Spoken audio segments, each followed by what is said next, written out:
morning, everybody. Let me focus your attention up front. Good morning to all of you. Thank you to Mike, as ever, for inviting us in. The next half an hour or so, I'm going to take you through our thoughts on what may be happening in our country and where it's headed. And where I think I'm going to go with it is the country's changing at lightning speed. And if you stack what I'll stress as the countervailing forces, one on top of the other as we go through this, we've been dealt a hand that if we play it correctly, the outcome for South Africa into the 2030s can still be a very positive one. So we're going to go through a lot of charts, if my clicker will click, which it does on a bit of a delay. Right, you're going to see a lot of these this morning. Off the left-hand axis is 1994. On the right, 2029, so it's a full spectrum. Along the top, the people who've sat behind the president's desk in the union buildings, and up the left-hand axis, the number of people who go to work every day. So, starting out, ANC in government, 94, there are about 8 million people going to work every day. And by the time Mr. Mbeki is packing up his presidential desk, that number has increased to almost 15 million. Through a lot of that era, you would have read, which you still do today, even in the business press, about the jobless growth that brought down Mr. Mbeki and his government, or contributed to bringing it down. It was complete nonsense. It remains nonsense. And there's a warning in that about taking information on South Africa out of the mainstream press. It is often 180 degrees wrong on what actually happened in the society. Thereafter, however, if we go out to, let's say, 2024, 2023, the number of people in employment is only 1 or 2 million higher than at the point that Mr. Mbeki packed up his desk. And that is very much the problem. Off the right-hand axis, I show this to you differently on this black line. It's the average number of jobs created through the presidential eras, average per annum, jobs created in the era of each of these people. So Mr. Mandela and Mr. Mbeki, they're creating on average about 500,000 net new jobs a year. Mr. Zuma cuts that in half, but Mr. Ramaphosa is struggling to hold the number at above 50,000. And that, we're going to demonstrate this a bit further, is why his party ultimately lost an election. Stay with the theme. It's the same stuff that you saw here, the jobs numbers, 8 million up to the 15 million, and then the relative slowdown. So it's that same indicator, 8 million, 15, the slowdown. But off the right-hand axis, what we've plotted for you is what share of all the protest actions that happened in the country were violent. So coming out of 94, we don't really know what happened in 94, 95. We surmise it's coming down. It's about 15% of protests that are violent in 97, 98. That will come down and down and down. In 2004, it bottoms out just above 5%. Let's say it's about 7%. Subsequently, the share of protests that are violent is sharply up and sits at about 30%. Now, that was the ANC's opportunity. That was the knocking at the door to say that dissatisfaction is building in public opinion. At the time, amidst this lifting trend of protest, the North Africa uprisings happened, and at the time, I still actually had a physical office, and people would come through it and say, is your country headed towards a violent detonation? And our answer then was no. It remains no today, because change in any society happens down the line of least resistance. Protesters took the protest movement to its absolute peak, with that stuff in the towel sort of being the pinnacle of it. On realizing that the government was indifferent to their message, they turned to the ballot box, because that was the next easiest thing to do, and hence the pattern in the election we saw last year. So there was protest actions, remember those, and how they run against jobs. And when you create lots of jobs, protests get less. And when you stop doing that, protests get more. And the analysis, therefore, actually just becomes deceptively simple. There's ANC support in national elections. So 1994, they had 63% of the vote. And they did really well. Remember, they almost doubled the number of people in employment. By 2004, they're at almost 70%. And as job growth slows, the step down, and the step down happens, and eventually it's the big one, down to 40%. Plot the protest data against that, and you must be very skeptical of analysts, people such as myself. You must try really hard to believe nothing we tell you, question it all. But if you do that, why we advise that, if you do that, and you still look at this and you think, well, maybe you're starting to understand cause and effect and what drives the country, then we've actually helped you. We think this rule holds absolutely true, and it always has. Liberation, loyalty, voting, and all those other ideas come out of the B-grade analyst community of people who read Sunday newspapers and then tell their clients what they read in the week thereafter. What actually drives political behavior in South Africa is the material circumstances of people. And when those circumstances improved, and the ANC did improve them very impressively in its first 15 years in power, it was rewarded accordingly. But when those circumstances began to stagnate and then declined, the democratic system kicked in. And perhaps then a first countervailing force is that South Africa's democracy works exactly as it was intended. That we became a democracy so that if a point was reached where the country wasn't well governed to the advantage of all its people, they would be able to do something about that. And over the years, all of us, you're in business, and from where I sit and others, you've heard this thing of someone must do something about it. Your business can get together, or whoever it is. But it was happening all along. It was people driving the change process. And that's going to continue. And the lesson in that will also attach to this new unity government, that if it is complacent and is unable to realize the material expectations of people, it will suffer a similar fate to what has here happened to the ANC. You need to substantiate that statement a bit, that the ANC in its first 15 years does so well. And I think it does very well. I think it does better than many of its emerging market peers have did in terms of raising the basic living standards of people quickly. 1994 to 2024, that's the share of families that go to bed every evening without electricity. On our first night as a democracy, it's 49%. And about 13 years later, the figure falls to under 20%. But then there's the stagnation, and then there's the political consequence. The best measure, perhaps, of how things are going is real per capita GDP. Off the right-hand axis, that's the bit of the recovery. The Asian crisis knocks us back in 98. The recovery resumes, and then that indicator lifts very strongly before it's interrupted by the ANC's Polokwane conference in 2007, and then the global financial crisis, and it stagnates, and year on year we become a little bit poorer. Drill deeper into this. What does it take to turn this all around? Whoever captures South Africa, governs it successfully into the next decade, will have replicated on employment and living standards what the ANC did in its first 15 years. So what really was that? A window into it starts at the top here. It's 1994. Its quarterly data goes out to earlier this year. It's business confidence, an index of that. And confidence levels will recover, and then the Asian crisis knocks them back a bit, and then they recover very strongly, and they hit a peak just on the index, just a number. Doesn't mean anything, just a relative thing. Of about 80 points between roughly 2004 and 2007, Polokwane conference, financial crisis, collapse, and then a recovery really back to the levels we started at 30 years ago. Underneath that is consumer confidence, 60% of South Africa's GDP. And the lift in business confidence, this is how investors feel about committing capital to the place, and the lift in consumer confidence happen in unison.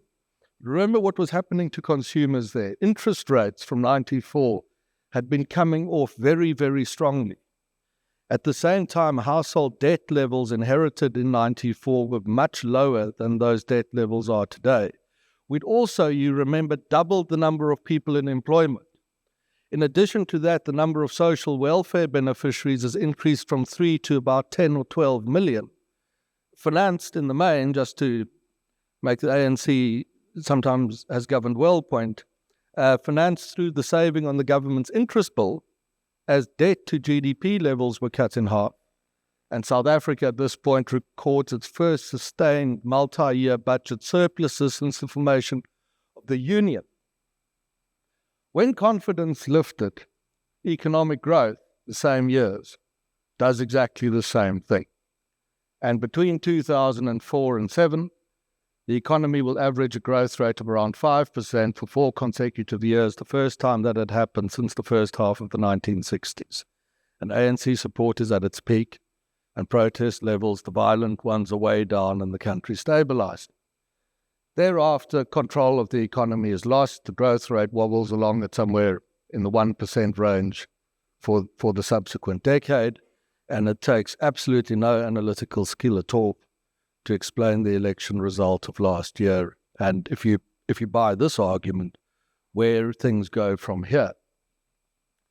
It's true that business confidence is fighting its way upwards again, and you read that in the business press, but it needs to reach levels way above where it is now for us to start making this possible. Again, beneath that confidence, or as a consequence of confidence, but beneath the growth rate, sits another indicator. Here's the economic growth rate from the 1970s. So the high growth out here of the 1950s and 60s has ended. The political volatility is taking off. There's 1976. The high numbers are low base effect numbers to a significant extent. Great volatility. Then the transition years, Asian crisis, the recovery, and today. Underneath that, if you want to know what happens next, it's again deceptively simple. You read that number off the right-hand axis. It's gross fixed capital formation, fixed investment as a share of GDP. Through the instability of the 70s, this number's coming way off the highs it had reached after the Second World War. It will bottom out in the most sort of volatile moments of the transition at around 15%. The ANC comes to government. Confidence is up. As a consequence, fixed investment is up. As a consequence, growth is up. As a consequence, jobs are up. It all follows. But that indicator is fighting its way towards 25%, which is about the emerging market average, the fixed investment indicator. Then it falls away again. And at its current 15%, through the great era of reform, which is overstated if you want to look at the scoreboard, at 15%, fixed investment levels are perfectly consistent with an economy that's growing at 1%. One follows naturally from the other. If you want to take the growth rate back to 5%, what we need to do now is raise the level of fixed investment to 25%. We've got to close the fixed investment gap, 10 percentage points of GDP. That means vast amount of capital needs to be sunk into South Africa from somewhere. And when I, towards the end, get to point on America, and I see Mr. Trump as one of the greatest opportunities South Africa has been presented with. Not at all as the threat he's made out to be. We're going to get back to this fixed investment point. Drill deeper into fixed investment, and the long view is useful. So now we're way back in those 1960s, going to 2024. That's general government investment in the economy. So the high growth 60s continues, instability of the 70s knocks it back, recovers into post-94, gets knocked back. Public corporation investment, the same sort of thing. But the big one is that private investment in the South African economy.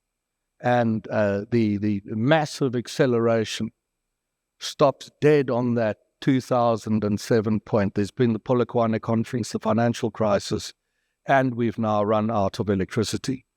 And it flatlines as a consequence. And if you were an ANC leadership summit or seminar, I would tell you that you've lost an election because of that. And it's been perfectly predictable. for as far into the past as you think it's useful to think. But if you're that ANC group, things now start becoming worse. 94 to 2027, this is government revenue, so government income as a share of GDP, the size of the value generated in the economy. And this is government expenditure as a share. And remember, this party is more complicated than people understand. That remarkable era, I mean, this is a liberation movement coming out of the Soviet Union that manages to cross these lines over and secure those first multi-year surpluses. Thereafter, the difference between the two is obviously the deficit. The deficit opens up. Now, tax people think that there is a point of diminishing returns. Well, there is a point of diminishing returns where the state extracts so much out of the economy that the ability of the economy to generate life and activity is in fact reduced through just the fact of taxation alone. Different people have different views, but we reckon that figure probably sits somewhere below 25% of GDP. So we're a good 4 or 5 percentage points past the point of diminishing returns.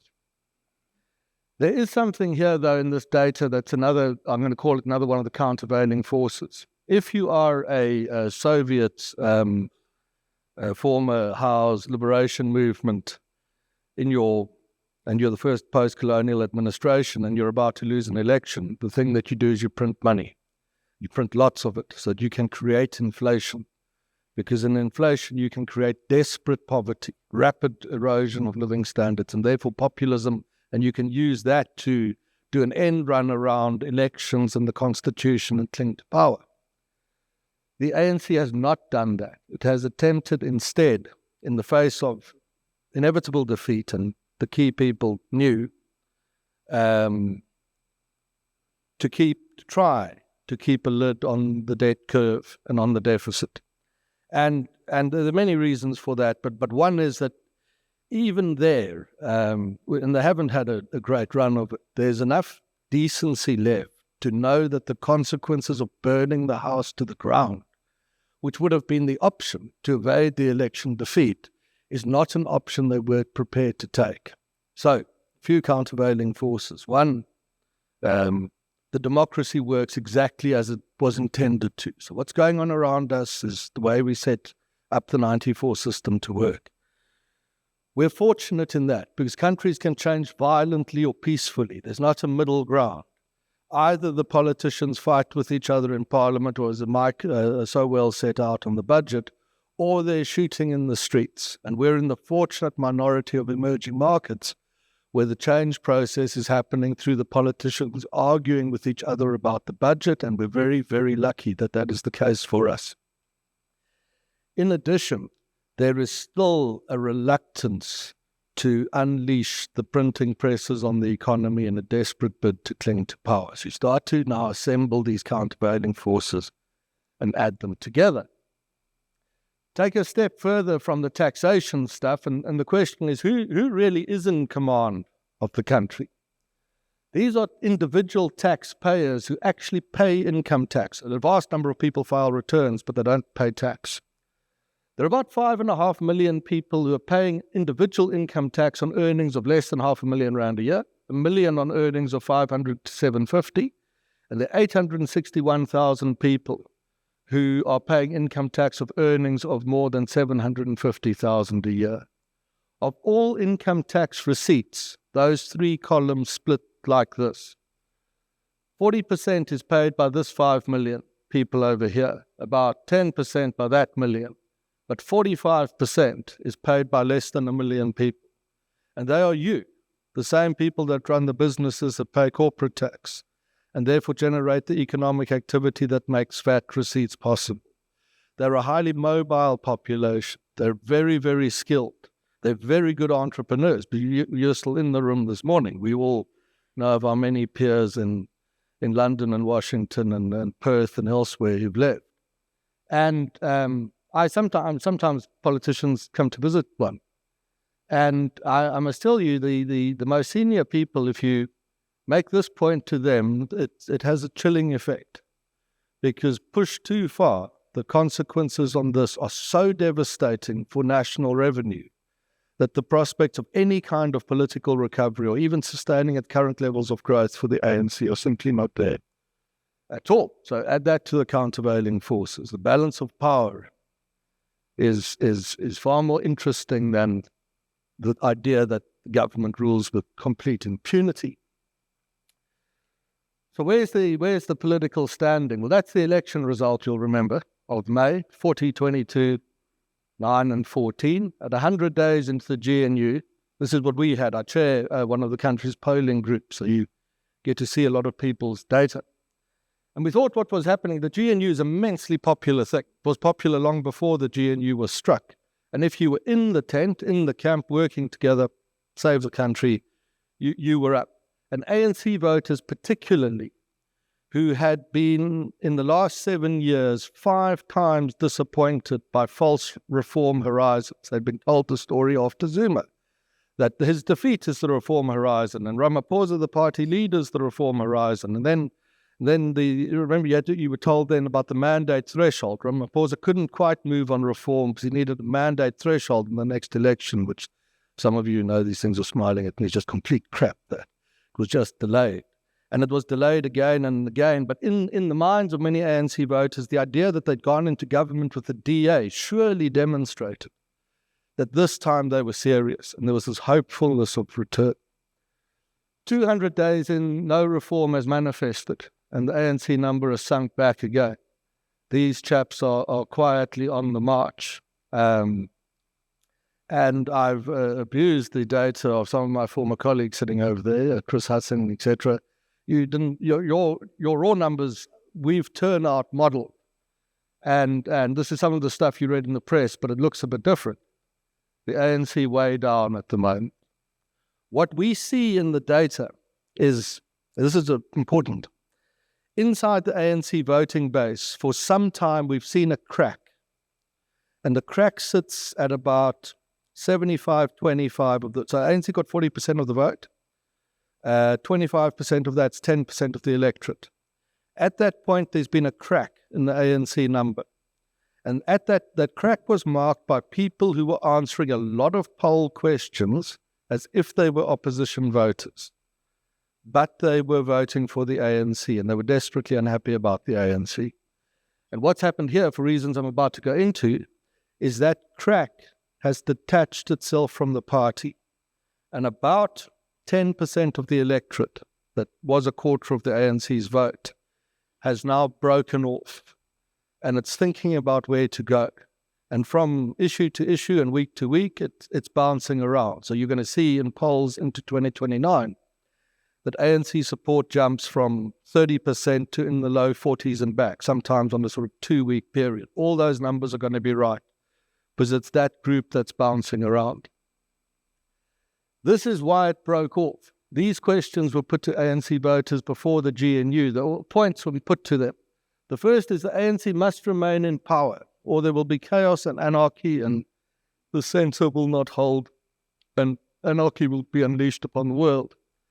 And the second point put to them is if the DA is given a sniff of national government, they will move as fast as they can to restore some kind of apartheid administration. Agreeing with those statements, with 6 out of 10 ANC voters agreed with the first statement, if their party goes under 50, there's chaos and anarchy on an unprecedented scale. And the DA absolutely is dead set on reversing the gains of 94.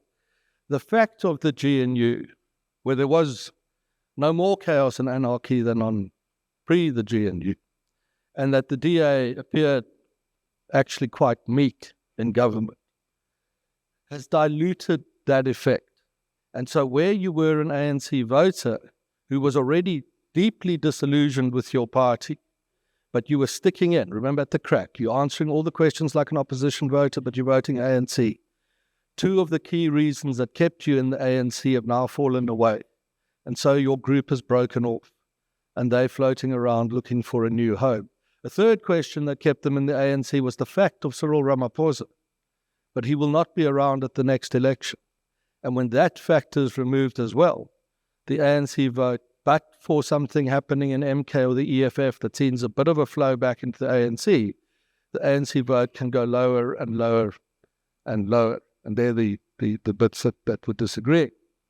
Stay with some ANC opinion information. This one adds to the same point. If the ANC falls below 50, I will continue to support it.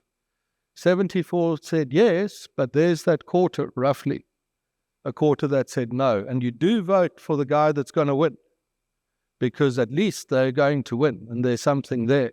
And if you were now sitting in that ANC strategy meeting, you have reason to be extremely concerned about where your party's number is really headed.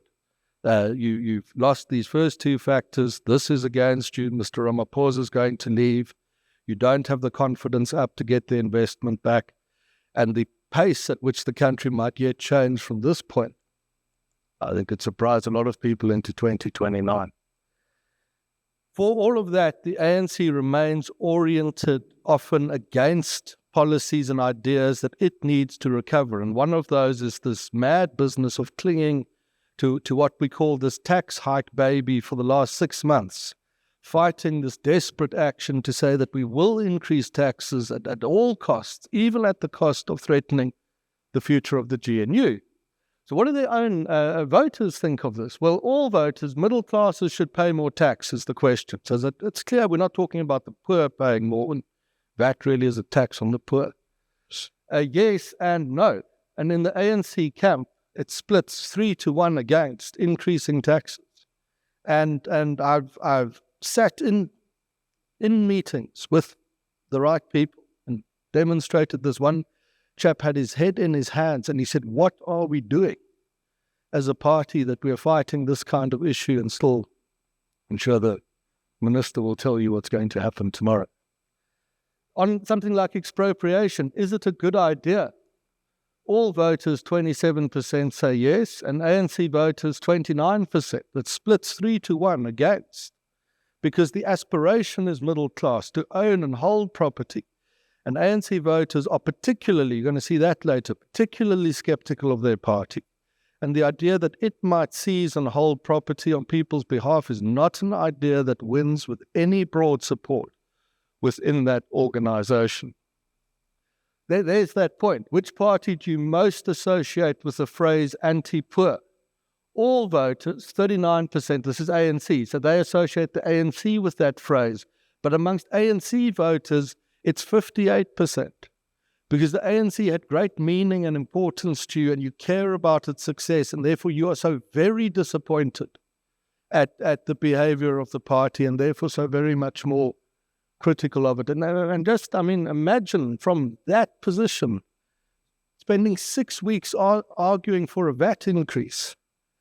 And yes, these IRR chaps there, and their latest number reflects the consequences.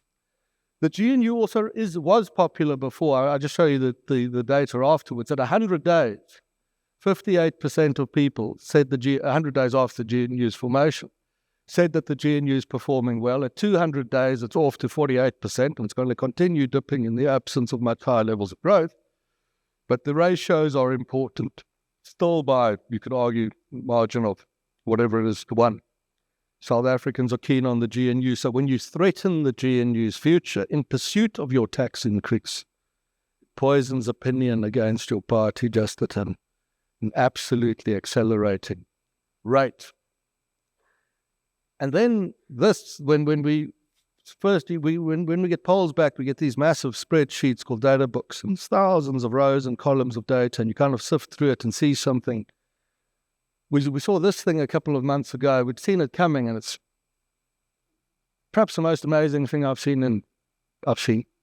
So the question is, if the DA called the motion of no confidence in Mr. Ramaphosa, because his government was slow on reform, you have to cite the reason. Would you support or oppose this? Now, a motion of no confidence might succeed with the support of MK and the EFF. That would bring down Ramaphosa. That is the end of his government. And that is an option now within the power of the broader opposition to bring. ANC voters, a quarter would support it and 3/4 wouldn't. But remember, these are the hardliners that are still inside the party, still hoping that Mr. Ramaphosa, and where Mr. Ramaphosa is a key reason for them to be there. DA voters say, give it a whirl and see.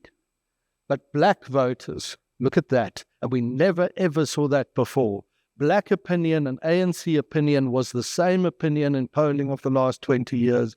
And that has changed. And if the ANC has had a key strategic failure, it is that it has allowed that split to happen, where black opinion is now 50-50 on whether the chap that's inherited Africa's grandest liberation movement should be overthrown by the broader opposition in Parliament. And the ANC ranks, in a sense, become somewhat of an outlier. And the implications of that answer for where the country is headed in the fullness of time is really very, very great. I've just come back from seeing our American friends in Washington. I think there's a vast opportunity to strike a deal if the point can be made, particularly on the South African side, that there is no misalignment between South African interests and US interests. For the young GNU to survive, even for the ANC to survive, South Africa needs to close that fixed investment gap. The US economy is one of the few places big enough to do that. And at 19-1 goes a long way. Africa is also important. It now houses more cities of 1 million inhabitants than Europe and America combined, in economies that are growing much faster than the average of the rest of the world, just as one, and before you get to critical minerals and the like, and the strategic stuff I'll close on. This gets a bit of attention. United States fixed investment into that continent, if I'm allowed to next it. There. US fixed investment versus Chinese fixed investment into the African continent is a little bit behind. The mood in Washington, the one very nice American here this morning, is not one where you walk in as South African saying you need us and this is what you can do for us. You very swiftly put in your place. But there are strategic arguments to be made about the importance of the broader region. The key one for me is this, and I'll close for you with this. This excellent map that I drew myself has 3 points on its periphery. The first is the naval base at Simonstown. It's a choke point. After the fall of Singapore and Hong Kong in the Second World War, the volume of shipping moving around the Cape increased extremely quickly. The same thing has happened because of Houthi activity firing basically competent missiles and things into the Red Sea and threatening shipping. Choke points are very important in a multipolar world. South Africa's democracy is born into a unipolar world. Soviet Union has collapsed. The United States is essentially dominant. But we've become a multipolar world where power is increasingly distributed to other quarters. And if you wish to contest for power globally, the cheapest and easiest way to do that, one of them, is to command the great choke points. And a young analyst of ours explains that around the Cape, the sea channel must be very narrow, and that in fact the number of accidents per 10,000 passengers around the Cape is about the highest for any choke point anywhere in the world. And Simonstown is one you want influence around. For this reason, 5,000 miles to the north is the coast of Djibouti. The Americans had a sole naval facility there. There are now other countries. China's there. Russia may soon have something on the port of Suakin in Sudan. Western influence is rival. Off the east coast of Australia, something like the Solomon Islands are extremely important, and China has made very significant diplomatic efforts there. Efforts that potentially place China outside of the containment zone created by the island chain strategy of John Foster Dulles. If you land at the airport in Washington, Dulles Airport, he's the chap who thought that chains of islands interspersed with friendly governments and naval facilities could contain the Soviet Union from sailing into the Pacific that Americans like to think of as America's lake. And the same might now apply to China. Across, from complete the triangle, The triangle that you're looking at here sees the passage of more than half of all global trade that passes by sea. In the middle is the island of Diego Garcia, which is an important American military facility. It has been under pressure, the future of it, since Keir Starmer saw fit to try and surrender it to Mauritius. Mauritius is in Africa. Africa is governed by the Pelindaba Treaty that bans nuclear weapons from African soil, and that would, in the fullness of time, cause a headache for the people at Diego Garcia. Looking into the east, South Africa, Simonstown is the back door into the South Atlantic and hence the Western Hemisphere. China can't get to the Atlantic through the Mediterranean anymore, which it once thought it might do, and down the east coast and around is the way to do it. The South Atlantic hosted the key opening battles of the First and Second World Wars that determined the outcome, control of that ocean, and therefore the North Atlantic, and therefore ultimately the outcome of the war. In 1955, Britain had signed with South Africa what was called the Simonstown Agreement, which essentially allowed the British Navy to use Simonstown in times of war. But that agreement had lapsed by the time Margaret Thatcher sent her task force to retake the Falklands, and Britain had to stage that invasion from Ascension Island, which was vastly inadequate. Mr. Trump, in some respects, has an overarching foreign policy ambition to establish a zone of hegemonic American influence in the Western Hemisphere. And that's why he sometimes has things to say about Greenland and Canada, because you can enter the Western Hemisphere from the top, and Panama, you can enter from the left. But Simonstown is the back door into the South Atlantic, and the thesis doesn't hold together entirely if you have left the back door open. The point is this, that on both the domestic political front here and the survival of the GNU or even of the ANC, it makes a great deal of sense to come to terms with the Americans and strike some kind of deal.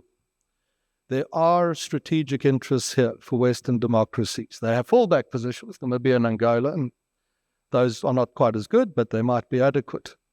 And in that, my last point for you, in that respect, the impression created in our media and in parts of the American media that the interests are completely misaligned, I don't think is correct. And our young GNU, unable to generate high levels of growth, to save itself by raising fixed investment, has therefore been afforded with the United States a unique opportunity to solve that problem if the people handling the relationship are able to cast it in similar terms to what I've attempted to do for you this morning. And Mike, I stop for you there and hand over. Thank you very much. It's time for our next State of the Nation breakfast, 20th of June at the Sandton Convention Centre, and what a treat. This time we've got JJ Tabani and Neil De Beer as our guests. I'll be hosting. Book your own table. If you want more details, go to our website, sono.co.za. Book your own table, come on the day and say hello.